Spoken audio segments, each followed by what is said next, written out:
오늘은 사무엘하 10장입니다. 구약성경 476페이지를 찾아주시기 바랍니다.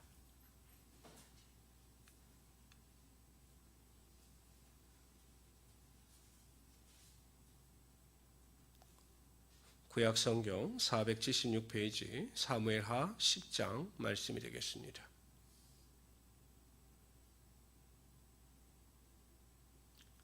우리 다 찾으셨으면 사무엘하 10장 1절서부터 5절까지 먼저 읽도록 하겠습니다. 다 같이 읽겠습니다.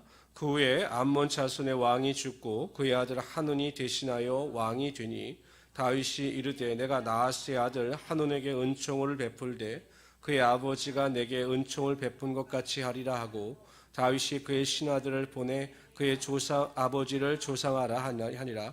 다윗의 신하들이 암몬 자손의 땅에 이르매 암몬 자손의 관리들이 그들의 주 하논에게 말하되 왕은 다윗의 조객을 당신에게 보낸 것이 왕의 아버지를 공경함인 줄로 여기시나이까. 다윗이 그의 신하들을 당신에게 보내 이 성을 엿보고 탐지하여 함락시키고자 함이 아니니까 하니 이에 하논이 다윗의 신하들을 잡아 그들의 수염 절반을 깎고 그들의 의복의 중동 볼기까지 자르고 돌려보내매 사람들이 이를 다윗에게 알리니라. 그 사람들이 크게 부끄러워하므로 왕이 그들을 맞으러 보내 이르기를 너희는 수염이 자라기까지 여리고에서 머물다가 돌아오라 하니라. 아멘. 암몬의 왕 나하스가 죽습니다.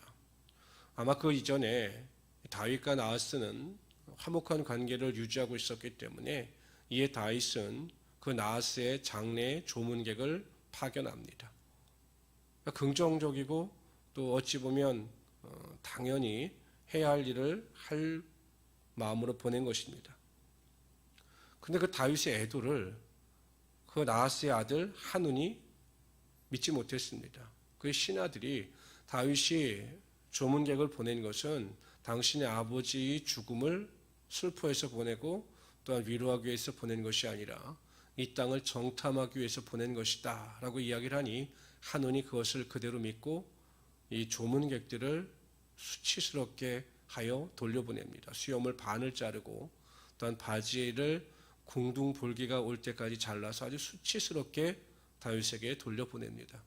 결국 이 일로 인하여서 하논은 큰 어려움을 당하게 됩니다. 전쟁에서 패함으로 큰 어려움을 당하게 됩니다.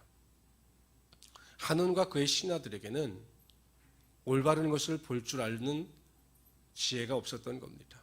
그러니까 다른 사람의 진심을 분별하고 받아들일 수 있는 지혜가 부족했던 거죠. 그래서 엉뚱하게 해석하고 엉뚱하게 결론을 내림으로 오히려 스스로들 자신의 삶의 위기를 자초했던 것입니다. 우리가 이 세상을 살아갈 때, 이 죄악된 세상을 살아갈 때는 하나님이 주시는 지혜가 절대적으로 필요한 것입니다. 우리가 사업을 하든지 직장 생활을 하든지 사회생활을 할 때 올바른 것을 보고 판단하고 잘 선택하고 결정할 수 있는 하나님의 지혜가 절대적으로 필요합니다. 그래야 우리가 하는 일에 대해서도 소기의 목적을 이루고 좋은 결과를 맞이할 수 있게 되는 것입니다. 그러므로 우리 모든 성도님들은 우리의 믿음의 성장과 성숙을 위해서도 끊임없이 기도해야 하지만 이 세상을 살아갈 때 우리가 하나님 앞에 간절히 구해서 뱀과 같은 슬기로운 지혜를 가지고 이 세상을 넉넉히 이기며 살아갈 수 있도록 해야 하는 것입니다. 무슨 일을 할 때든지 간에 하나님의 지혜를 구하시고 그 지혜 가운데 넉넉히 이기며 살아갈 수 있는 우리 귀한 성도들이 되시기를 주님의 이름으로 축원합니다. 우리 6절부터 19절까지 읽도록 합니다. 마침내 전쟁이 일어나고 이스라엘 민족이 두 번의 전쟁에서 크게 승리를 거두게 됩니다. 다 같이 읽읍시다. 암몬 자손들이 자기들이 다윗에게 미움이 된 줄 알고 암몬 사람들이 사람을 보내 베느롭 아람 사람과 소바 아람 사람의 보병 2만 명과 마아가 왕과 그의 사람 1,000명과 돕 사람 12,000명을 고용한지라.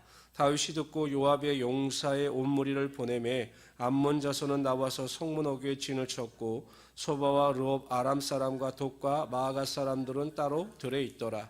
요압이 자기와 맞서 앞뒤에서 친 적진을 보고 이스라엘의 선벌한 자 중에서 또 엄선하여 아람 사람과 싸우려고 진치고 그 백성의 남은 자를 그 아우 아비새의 수하에 맡겨 암몬 자손과 싸우려고 진치게 하고 이르되 만일 아람 사람이 나보다 강하면 네가 나를 돕고 만일 암몬 사람이 너보다 강하면 내가 가서 너를 도우리라. 너는 담대하라. 우리가 우리 백성과 우리 하나님의 성읍들을 위하여 담대히 하자. 여호와께서 선히 여기시는 대로 행하시기를 원하노라 하고 요압과 그와 함께한 백성이 아람 사람을 대항하여 싸우려고 나아가니 그들이 그 앞에서 도망하고 암몬 자손은 아람 사람이 도망함을 보고 그들도 아비새 앞에서 도망하여 성읍으로 들어간지라. 요압이 암몬 자손을 떠나 예루살렘으로 돌아가니라.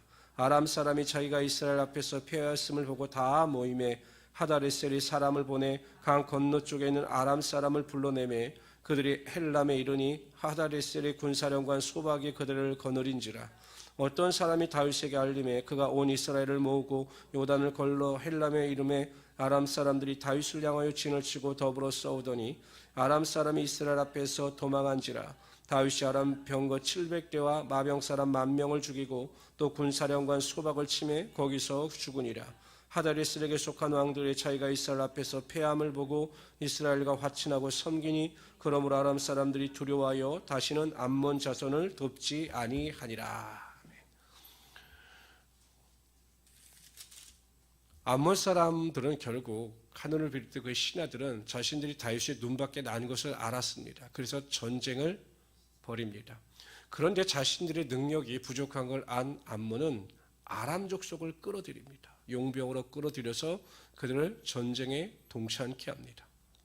첫 번째 요압과 아비새가 전쟁에서 암몬 족속을 크게 무찔리고 또 두 번째 전쟁에서는 다윗이 아람 족속을 크게 물리칩니다. 그래서 오히려 아람은 돈을 받고 암몬을 도우려고 나왔다가 전쟁에 크게 패하고 다윗을 섬기게 되는 불행을 맞이하게 되었던 것입니다.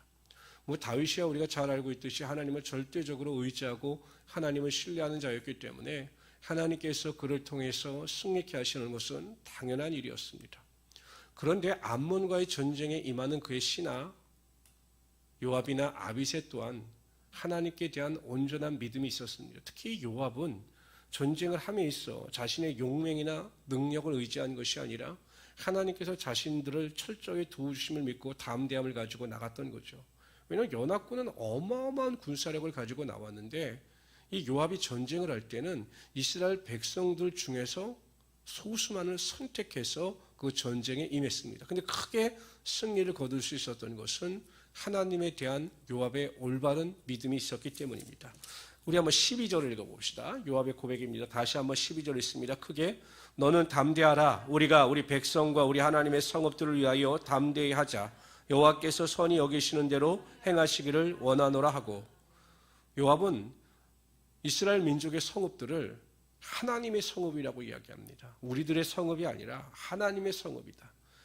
그러니까 요압은 온전한 믿음이 있었던 거죠. 우리의 소유는 우리의 것이 아니라 하나님의 것이기 때문에 우리가 하나님의 것을 위하여 이 전쟁에 임하자라고 선포하는 것입니다. 그리고 나서 뭐라고 고백합니까? 하나님께서 우리를 선히 여기신 대로 행하실 것이다. 하나님께서 우리를 선히 여기심으로 하나님의 성읍을 지키고자 하는 우리들의 전쟁 가운데 반드시 우리를 승리케 하실 것이다. 이러한 믿음의 선포를 하고 있는 것입니다. 요압은 자신의 용맹이나 능력을 의지하지 않고 하나님을 위하여 싸우는 절대적인 믿음을 보였습니다. 그리고 하나님의 도우심을 철저히 믿었습니다.